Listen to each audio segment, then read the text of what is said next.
ராதை பார்த்து கெஞ்ச போறான், கொஞ்சமாவது பேச மாட்டியா? நீ விரட்டிட்டியோனோ யாகி மாதவான்னு. அவன் கோச்சிட்டு போறதுல திரும்பி வரப்போறான். யாகி மாதவான்னு கிருஷ்ணனை விரட்டினாலும் 19வது அஷ்டபதியில திரும்பி வந்து ராதையை பார்த்து கெஞ்சற. சந்திரனை பார்த்து சகோரப்பட்டி கூ பிரேமே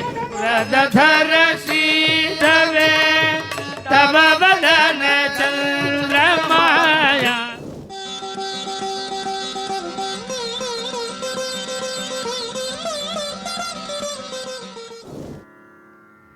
அடுத்த 19வது அஷ்டபதி உருக போறான்னு கிருஷ்ணன் ராதையை பார்த்து உருக போறான். ராதையை பார்த்து கெஞ்ச போறான், கொஞ்சமாவது பேச மாட்டியா? உன்னுடைய கையை கொடு, உன்னுடைய காலை கொடு, உன்னுடைய சரணத்தை எடுத்து என் தலை மேலே வெயி. இதை விட மதுரமாக பேச முடியாது. இப்படி பேசுகிறானோன்னு கிருஷ்ணன். அதுக்கு என்னடா மூலம்னா 18வது அஷ்டபதி தான் மூலம். குருஸ்தானமோன்னு தோழி. இப்படி கிருஷ்ணனை நீ விரட்டிட்டியே, இன்னும் கொஞ்ச நேரத்தில் கிருஷ்ணன் வரப்போகிறான். ஹரிஹி உபயாத்து. நீ விரட்டிட்டியோனோ யாகி மாதவான்னு. அவன் கோச்சிட்டு போகிறதுல திரும்பி வரப்போகிறான், வரட்டும்.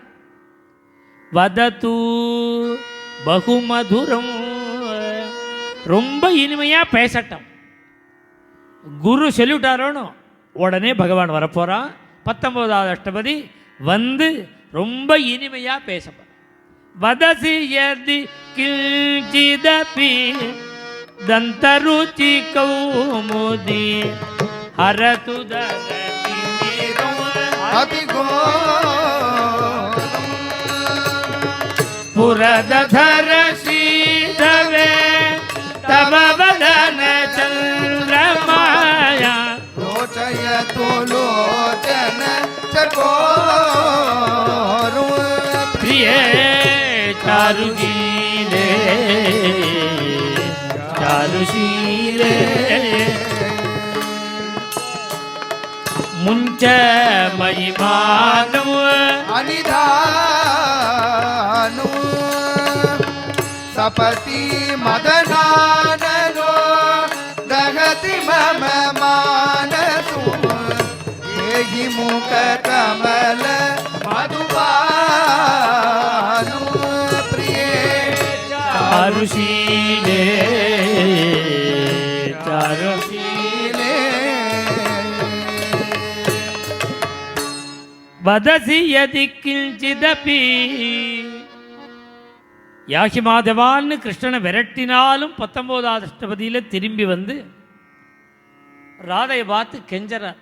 நீ வாயை திறந்து துளி பேசினா, எதி வதசி கிஞ்சித், நீ பேசிட்டேன்னு வச்சுக்கோ, தந்தருச்சி கவுமுதி, உன்னுடைய பற்கள் எப்படி தெரியுமா இருக்கு? சந்திரன் மாதிரி பளீர்னு. அதை வாயை திறந்தா பற்களுடைய பிரகாசம் இந்த யமுனக்கரையில் யமுனா தீரத்தில் இருக்குமே இங்கே இருக்கிற இருட்டெல்லாம் போக்கும். தந்தருச்சி கவுமுதி ஹரது தர திமிரம் அதிகோ. இந்த பயங்கரமான ராத்திரி இருட்டு இருக்க, இந்த இருட்டே போயிடும் உன் வாயை திறந்து.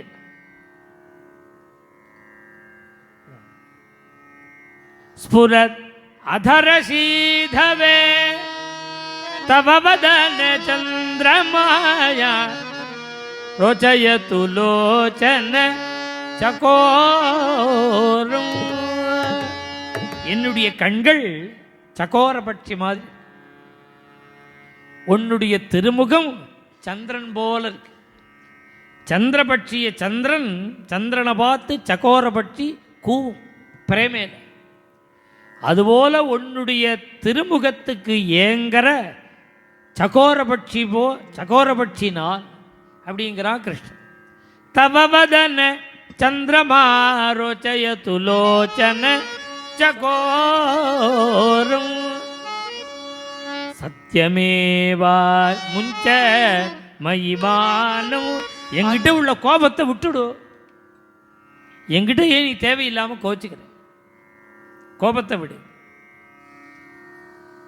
நீ கோபிக்கிறது நியாயம்தான். சத்தியமேவாசி யதி சுததி மயி கோபினி. உனக்கு கோபம் இருக்கு, இந்த கோபம் இருந்தால் அது பேடணும். அது என்ன நிமித்தத்தினால கோபம் வந்ததோ அதுக்கு ஏதாவது ஒன்று பண்ணினாதான் இந்த கோபம் போகும். யாருக்குமே ஒரு கோபம் உருன்னு இருந்தால் 2 அடியாவது அடிச்சுடணும், இல்லை அவனாவது அடிச்சுக்கணும். இப்போ கோபம் என்ன நிமித்தத்துக்காக வந்ததோ அதுக்கு ஒரு சிக்ஷை இருக்கணும், அப்பதான் கோபம் போகும், இல்லைன்னா போகவே போகாது. மேலும் இது போன்ற சிறப்பான நிகழ்ச்சிகளை காண இப்போவே லைக் பண்ணுங்க, ஷேர் பண்ணுங்க, மறக்காம சப்ஸ்கிரைப் பண்ணுங்க.